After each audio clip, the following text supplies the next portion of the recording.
নমস্কার।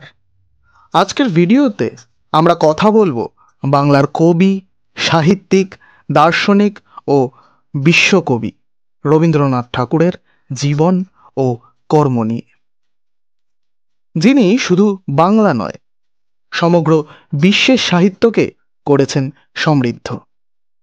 চলুন শুরু করা যাক। রবীন্দ্রনাথ ঠাকুর জন্মগ্রহণ করেন 1861 সালের 7ই মে কলকাতার জোড়াসাঁকো ঠাকুরবাড়িতে। তার পিতা দেবেন্দ্রনাথ ঠাকুর ছিলেন ব্রাহ্ম সমাজের একজন প্রভাবশালী নেতা এবং মাতা সারদা সুন্দরী দেবী।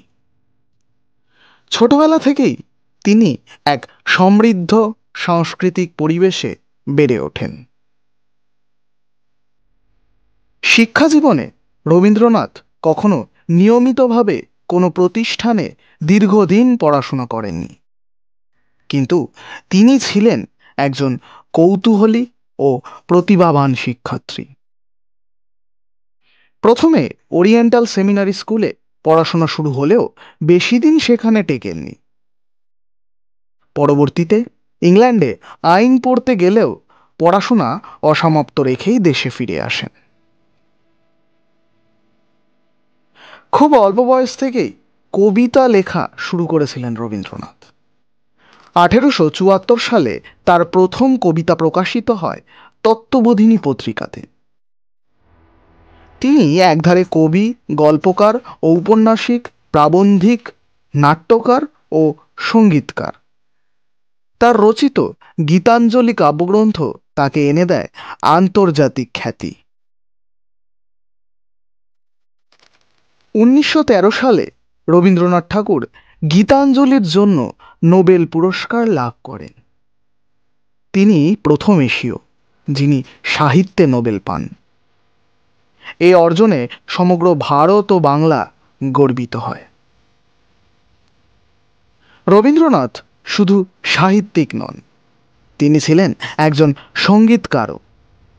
তিনি প্রায় 2200 গান রচনা করেন, যা আজ রবীন্দ্রসঙ্গীত নামে পরিচিত আমাদের সকলের কাছে। ভারত ও বাংলাদেশের জাতীয় সঙ্গীত জনগণ মন এবং আমার সোনার বাংলা তারই রচনা।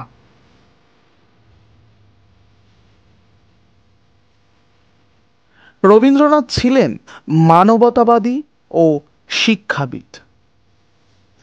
1921 সালে শান্তিনিকেতনে প্রতিষ্ঠা করেন বিশ্বভারতী বিশ্ববিদ্যালয়, যেখানে শিক্ষার্থীরা প্রকৃতির মাঝে মুক্ত শিক্ষা লাভের সুযোগ পায়। 1941 সালের 7ই আগস্ট কলকাতার জোড়াসাঁকো ঠাকুরবাড়িতে তার মৃত্যু হয়। কিন্তু তার সাহিত্যকর্ম, সঙ্গীত ও দর্শন আজও সমানভাবে প্রাসঙ্গিক। তিনি আজও আমাদের অনুপ্রেরণার উৎস।